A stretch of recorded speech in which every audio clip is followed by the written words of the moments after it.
আমি স্বদেশ। নমস্কার। আজকে আমি ক্যালেন্ডার এই চ্যাপ্টারটি আপনাদের পড়াবো। বুঝতে যদি অসুবিধা হয় আমাকে কমেন্টের মাধ্যমে জানাবেন, পাশে থাকবেন, সহযোগিতা করবেন। ক্যালেন্ডার চ্যাপ্টারটি প্রতিযোগিতামূলক পরীক্ষায় একটি ভাইটাল চ্যাপ্টার। বিভিন্ন পরীক্ষায় এর উপর কোশ্চেন হয়। তো আমি ক্যালেন্ডার চ্যাপ্টার পড়ানোর আগে কতকগুলো জিনিস আপনাদের বোঝাতে চাই। প্রথম হচ্ছে odd day concept. Odd day concept কি? যেটা কমপ্লিট ইয়ার, অর্ডিনারি ইয়ার, সেটা আমরা জানি 365 দিন। 365 দিন মানে 52 উইকস 1 ডে। ওই একদিন, ওটাই হচ্ছে অড ডে। যদি লিপ ইয়ার হয়, আমরা জানি গোটা বছর হবে 366 দিন, অর্থাৎ 52 উইকস 2 ডেজ। তাহলে আমরা বলতে পারি অর্ডিনারি ইয়ারের ক্ষেত্রে একটা অড ডে এবং লিপ ইয়ারের ক্ষেত্রে দুটো অড ডে। এবারে আমরা আসি অর্ডিনারি ইয়ার এবং লিপ ইয়ার। এটা বলতে আমরা কি বোঝাই? আমরা শিখেছিলাম যে ইয়ারকে যদি 4 দিয়ে ভাগ যায় তাহলেই লিপ ইয়ার হয়। কিন্তু এর সাথে সাথে আমাদের জানতে হবে যে শতাব্দীগুলোর ক্ষেত্রেও 400 দিয়ে যদি ভাগ যায় তবেই সেটা লিপ ইয়ার হবে। অর্থাৎ আমি বলতে পারি যে 400 বছর একটা লিপ ইয়ার, 600 বছর একটা, 800 বছর একটা লিপ ইয়ার, 1200 বছর একটা লিপ ইয়ার, কারণ এগুলো 4 দিয়েও ভাগ যায় এবং 400 দিয়েও ভাগ যায়।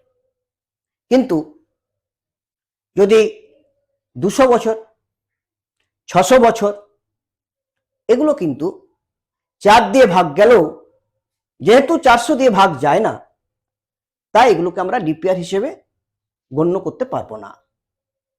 অর্থাৎ 4 সেঞ্চুরিগুলোর ক্ষেত্রে 400-র মাল্টিপিল হতে হবে এবং এমনি ইয়ারগুলোর ক্ষেত্রে 4-এর মাল্টিপিল হতে হবে। তাহলে আমরা সেটাকে লিপ ইয়ার বলতে পারি। তাহলে লিপ ইয়ার যদি আমরা চুজ করতে পারি তাহলে বাকিগুলো থাকবে আমাদের অর্ডিনারি ইয়ার, অর্থাৎ যেগুলো 4-এর মাল্টিপিল হবে না। এবার আসা যাক একটা সেঞ্চুরির ক্ষেত্রে 100 বছর। তাহলে 100 বছরের ক্ষেত্রে আমরা কটা অড ডে পাবো? যদি অর্ডিনারি ইয়ারের ক্ষেত্রে আমরা একটা অড ডে পাই, লিপ ইয়ারের ক্ষেত্রে আমরা যদি দুটো অড ডে পাই, তাহলে অর্ডিনারি ইয়ারের ক্ষেত্রে এই আমরা একটা অড ডে ও লিপ ইয়ারের ক্ষেত্রে দুটো অড ডে।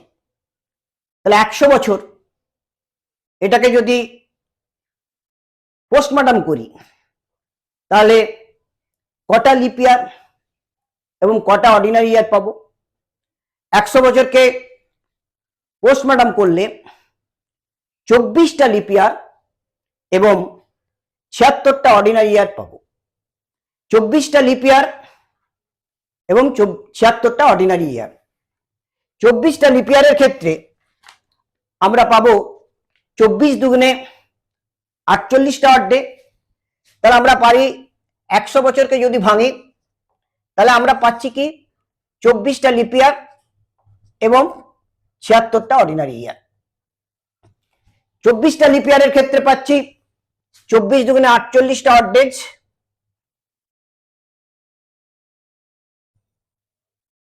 আর এর ক্ষেত্রে পাচ্ছি 76টা অড ডেজ। 48 এবং 76 এই দুটো যদি যোগ করি আমরা পাচ্ছি 124 দিন। তাকে যদি 7 দিয়ে ভাগ করি আমরা পাচ্ছি 15টা উইক,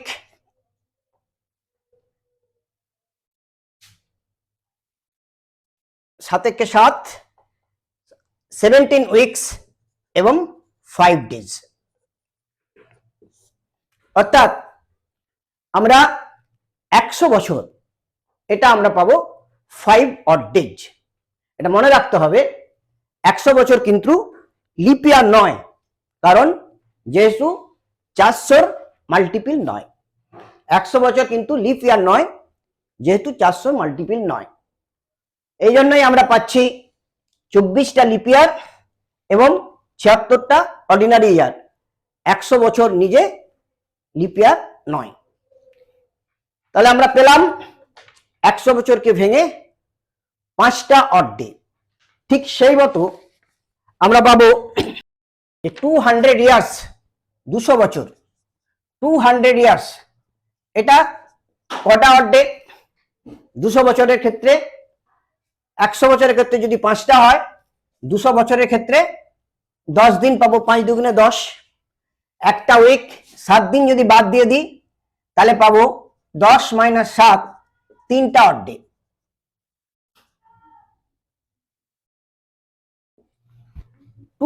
ইয়ার্স হচ্ছে 3 অড ডেজ।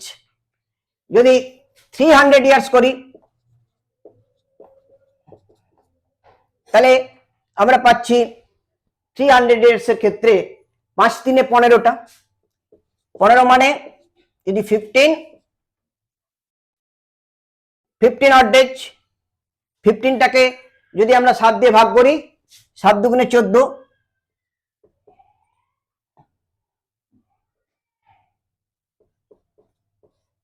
তাহলে 1 অড ডে।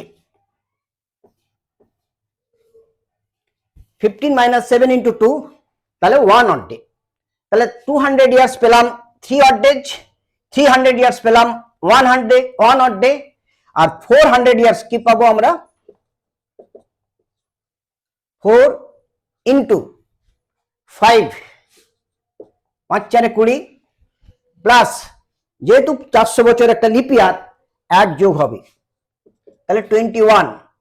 7 দিয়ে ভাগ যায়, তাহলে এটা হয়ে যাবে 0 অড ডে।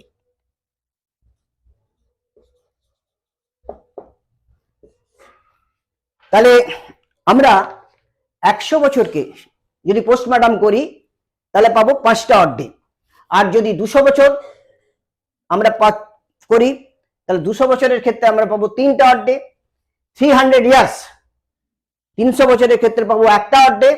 আর 400 ইয়ার্স এটার ক্ষেত্রে পাবো আমরা 0 অড ডে। ক্যালকুলেশন করতে গিয়ে আমার যদি 0 অড ডে বেরোয় তাহলে সেটা হবে সানডে, 1 অড ডে বেরোয় সেটা হবে মন্ডে, 2 অড ডে বেরোয় সেটা হবে Tuesday, and so on. Calculation করতে গিয়ে আমার যদি 0 অড ডে বেরোয় সেটা হবে সানডে, 1 অড ডে বেরোয় সেটা হবে মন্ডে, অ্যান্ড সো অন। এভাবে আমরা লিখতে পারবো। এবার আসি অঙ্কগুলো কিভাবে আসে। দুরকম ভাবে ক্যালেন্ডার প্রায় দেওয়া থাকে। এক হচ্ছে রেফারেন্স ডে ইজ গিভেন, এটা একটা হতে পারে। রেফারেন্স ডে ইজ গিভেন কিরকম? যে 1992 সালের 1 জানুয়ারি ছিল বুধবার, তাহলে 1993 সালের 1 জানুয়ারি কি বার হবে? অর্থাৎ এটা হচ্ছে একটা রেফারেন্স ডে, যে 1992 সালের 1 জানুয়ারি ছিল বুধবার, 1993 সালের 1 জানুয়ারি কি বার হবে? বা 1991 সালের 5ই জানুয়ারি শনিবার ছিল, 1992 সালের 3 মার্চ কি বার হবে? অথবা 1988 সালের 4 এপ্রিল সোমবার, 3 নভেম্বর 1987 কি বার হবে? তাহলে এইগুলোই হচ্ছে যে রেফারেন্স ডে ইজ গিভেন, কিন্তু যদি reference day is not given, এটা একটা যখন কোনো রেফারেন্স ডে দেওয়া থাকবে না, যখন কোনো রেফারেন্স ডে দেওয়া থাকবে না, তখন আমরা কি করব? যেমন 1947 সালের 15ই আগস্ট কি বার ছিল? 1947 সালের 15ই আগস্ট কি বার ছিল? এক্ষেত্রে কোনো রেফারেন্স ডে দেওয়া নেই, তাহলে এটা একটা সিস্টেম। আর রেফারেন্স ডে যখন দেওয়া থাকে সেটা একটা সিস্টেম। তাহলে এই দুই ধরনের অঙ্ক আমাদের আসতে পারে। তো আমি প্রথমে পোস্টে দিয়েছিলাম যে 1947 সালের 15ই আগস্ট কি বার ছিল? 1947 সালের 15ই আগস্ট কি বার ছিল? আমরা কি করে বের করব? সিম্পলি ম্যাথমেটিক্স, এটা একটা। যেরকম 1600 প্লাস 300, 1900 সাল হয়ে গেল, থাকে কি 46 বছর কমপ্লিট করেছে। 46 বছর কমপ্লিট করার অর্থ 4 11 44, 46 বছরের মধ্যে 11টা হচ্ছে লিপ ইয়ার আর 35টা হচ্ছে অর্ডিনারি ইয়ার।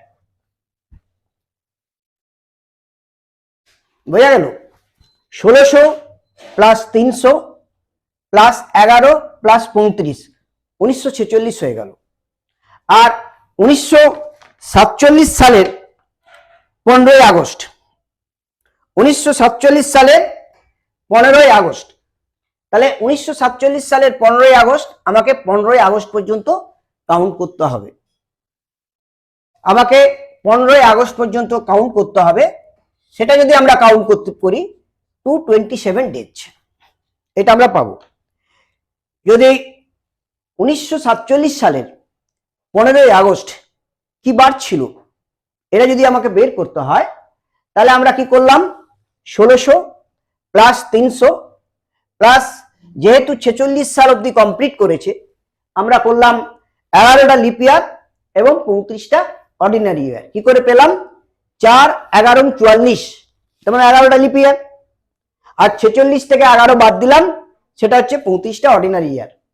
আর কি পেলাম? আপ টু 15 আগস্ট, 47 সালের 15ই আগস্ট পর্যন্ত ডে কাউন্ট হয়েছে, সেটা হচ্ছে 227। এটা আমরা পেলাম। তাহলে 1600 মানে হচ্ছে 400 মাল্টিপিল 0 অড ডে, 400 মানে 0 অড ডে শিখিয়েছি আমি। 300 মানে 5 3 15, 7 2 14, একটা অড ডে। 11টা লিপ ইয়ার, তার মানে 22টা 22 ডেজ, 11 2 22, 7 দিয়ে যদি ভাগ করি 7 3 21, একটা অড ডে। এটা 7 5 35, 0 অড ডে।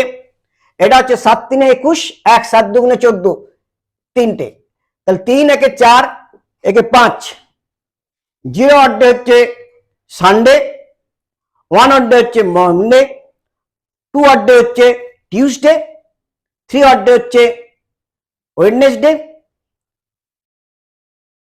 4টা অড ডে হচ্ছে থার্সডে, 5টা হলে এই 5টা হলে 3 একে 4, সোম মঙ্গল বুধ বৃহস্পতি শুক্র, 5টা অড ডে হলে শুক্রবার। তাহলে রেফারেন্স ডে এটাতে দেওয়া নেই। রেফারেন্স ডে না দেওয়া থাকায় আমরা এটা বের করতে পারলাম। এবারে যদি রেফারেন্স ডে দেওয়া থাকে, আমি আরেকবার রিপিট করছি, যখন রেফারেন্স ডে দেওয়া থাকবে না আর রেফারেন্স ডে দেওয়া থাকবে। রেফারেন্স ডে যেমন দেওয়া থাকবে না, তখন হচ্ছে কি বার হবে? 1947 সালের 15ই আগস্ট কি বার, সেটা আমরা কি করে বের করব?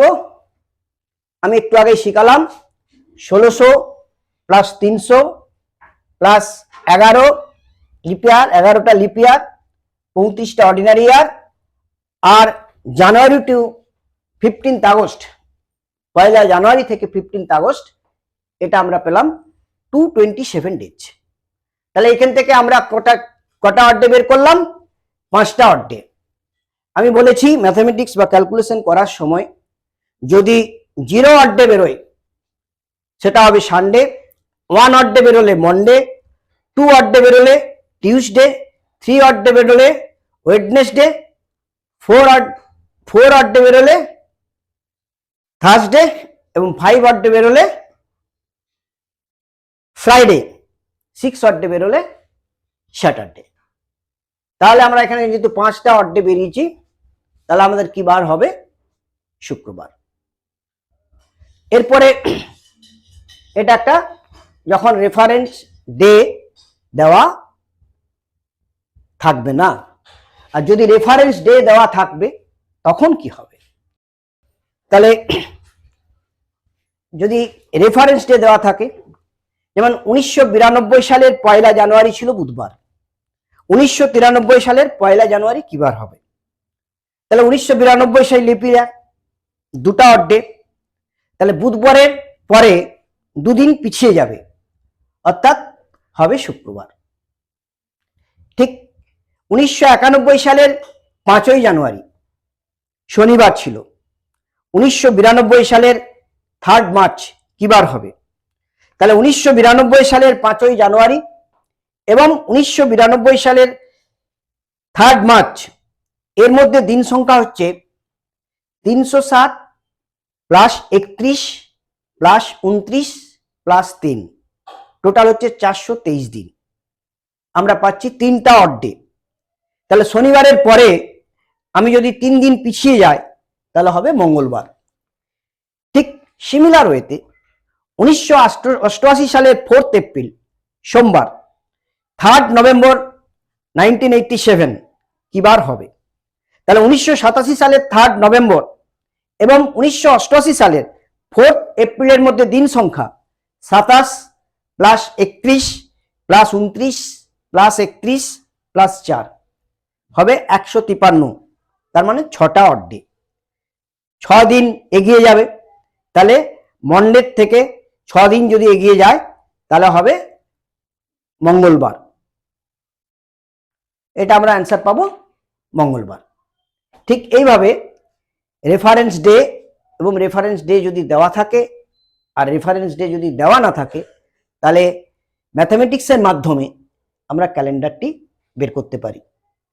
এর পরের দিন আমি ক্যালেন্ডার পার্টের কিছু অংশ দেখাবো, যেগুলো আজকে আমি সময়ের অভাবে করতে পারলাম না। এবং আপনারা সবসময় গাইডেন্স এই চ্যানেলটি লক্ষ্য রাখবেন এবং সহযোগিতা করবেন। আপনারা কমেন্টের মাধ্যমে কোথাও যদি বোঝার অসুবিধা হয় সেগুলো জানাবেন। নমস্কার।